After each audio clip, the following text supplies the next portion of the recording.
আমরা এখন inventory settings নিয়ে আলোচনা করব। ওকমার্স সেটিংসের 4 নম্বর বাটনে গেলে আমরা এই পেজটি খুঁজে পাবো। আমরা এখানে ক্লিক করেছি, যার ফলশ্রুতিতে আমরা পেয়ে যাচ্ছি এমন একটি পেজ। শুরুতেই আছে ইনভেন্টরি অপশনস।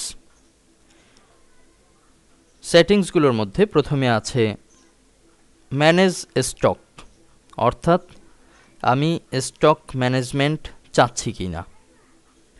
যেমন আমরা যখন প্রোডাক্ট অ্যাড করেছিলাম তখন কতগুলো আমাদের স্টকে আছে এমন একটি নির্দেশনা সেখানে দেয়া হয়েছিল।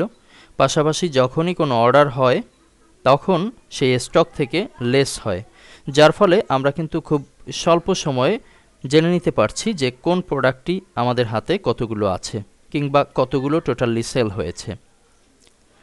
এই যে হিসেব নিকেশ, এটি যদি আমরা চাই তাহলে এনেবল স্টক ম্যানেজমেন্ট এই অংশে চেকবক্সে টিক রাখতে হবে।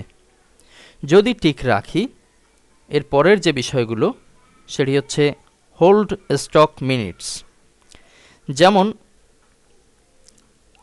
পূর্বের লেসনগুলোতে আমরা দেখেছি কিভাবে প্রোডাক্ট অ্যাড করতে হয়, এছাড়া প্রোডাক্ট কিভাবে প্রাপ্তির জন্য অর্ডার করতে হয়। অর্ডার অ্যানালাইসিস করতে গিয়ে আমরা দেখেছি যে বিভিন্ন সময় আনপেইড অর্ডার হতে পারে। অর্ডার করা হয়েছে কিন্তু টাকা এখনও পে করা হয়নি। যেহেতু অর্ডার করার সাথে সাথে স্টক থেকে প্রোডাক্ট লেস হয়ে যাচ্ছে, সে কারণে একটি সুনির্দিষ্ট টাইম বেঁধে দেয়া হচ্ছে যে এত সময়ের মধ্যে যদি টাকা পেড না করে তাহলে যে অর্ডারটি করা হয়েছিল এবং সেই অর্ডারের বিপরীতে স্টক থেকে যে প্রোডাক্ট কমানো হয়েছিল সেটি আর কমানো হবে না, বরং সেটি যুক্তকরণ করা হবে।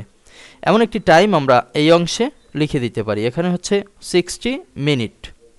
যেহেতু টোটাল বিষয়টি মিনিটে কাউন্ট করা হচ্ছে, বাম পাশেও লেখা হয়েছে মিনিটস, অর্থাৎ 1 ঘন্টার ভেতরে যদি আনপেইড অর্ডারের টাকা পেমেন্ট না করা হয় এবং কর্তৃপক্ষ যদি তাদের স্ট্যাটাস চেঞ্জ করে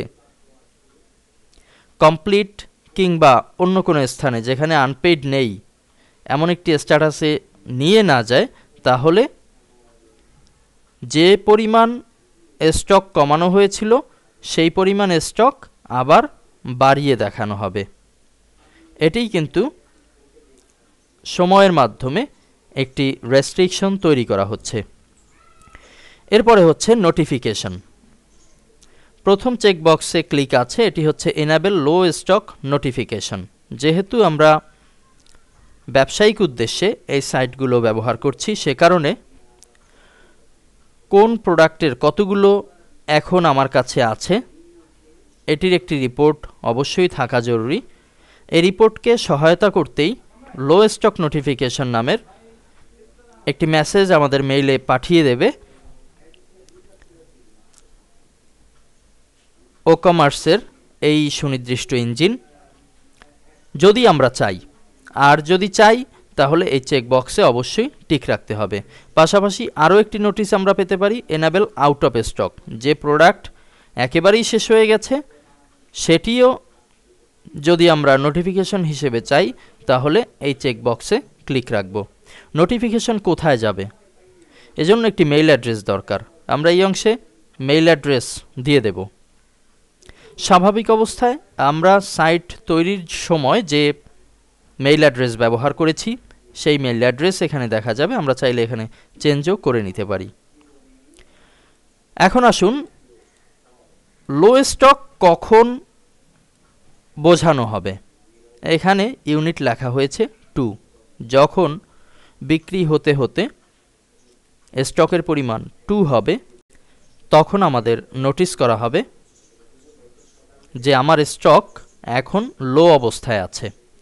আবার বিক্রি হতে হতে যদি লোয়ের নিচে নেমে যায় অর্থাৎ 0 হয়ে যায় তাহলে আবারও নোটিশ করা হবে এই প্রোডাক্টটি একেবারেই শেষ হয়ে গেছে, অর্থাৎ আউট অফ স্টক। এখানে আমরা বাড়িয়ে কমিয়ে দিতে পারি। এখানে 2 দেয়া আছে, আমরা যদি চাই 5 যখন হবে তখন নোটিস করবে, তাহলে এখানে 5 লিখে দেব। এখানেও ক্লিক করে বাড়াতে পারি অথবা ম্যানুয়ালি লিখে দিলেও চলবে। আউট অফ স্টক ভিজিবিলিটি, এটি হচ্ছে যে প্রোডাক্ট একেবারেই শেষ হয়ে গেল সেটি আমরা আমাদের সাইটে প্রদর্শন করাতে চাচ্ছি কিনা। আমরা যদি হাইড করে দিতে চাই, hide out of stock items, যে আইটেমটি শেষ সেটি আর প্রদর্শিত হবে না, তাহলে চেকবক্সে টিক রাখব। আর যদি প্রদর্শন করাতে চাই কিন্তু আউট অফ স্টক লেখা থাকবে, তাহলে এটি ব্ল্যাঙ্ক অবস্থায় রাখব। সর্বশেষ যে অপশন সেটি হচ্ছে স্টক ডিসপ্লে ফরম্যাট। স্টক কতগুলো আছে এটি ডিসপ্লে করানো হবে।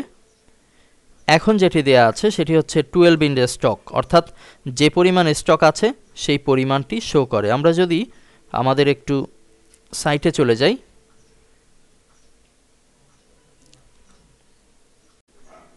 এরপরে সব, এখান থেকে ডিটেলস, ফরেক্স ট্রেডিং, এখানে লেখা দেখাচ্ছে 15 ইন স্টক, স্টকে এখন 15টি আছে। এটি কিন্তু হয়েছে আমাদের এই সেটিংসের কারণে। 12 ইন স্টক এভাবে লেখা আছে। আর যদি চাই যে অনলি শো স্টক ওয়েন লো, যখন মাত্র লো হবে অর্থাৎ লো স্টক চলে আসবে সেই সময়ে শুধুমাত্র স্টক দেখাবে, বাকি সময় স্টক দেখানোর প্রয়োজন নেই, তাহলে এই অংশে ফাঁকা দেখব। কেবলমাত্র লো স্টকের সময় কতগুলো আছে সেটি শো করবে।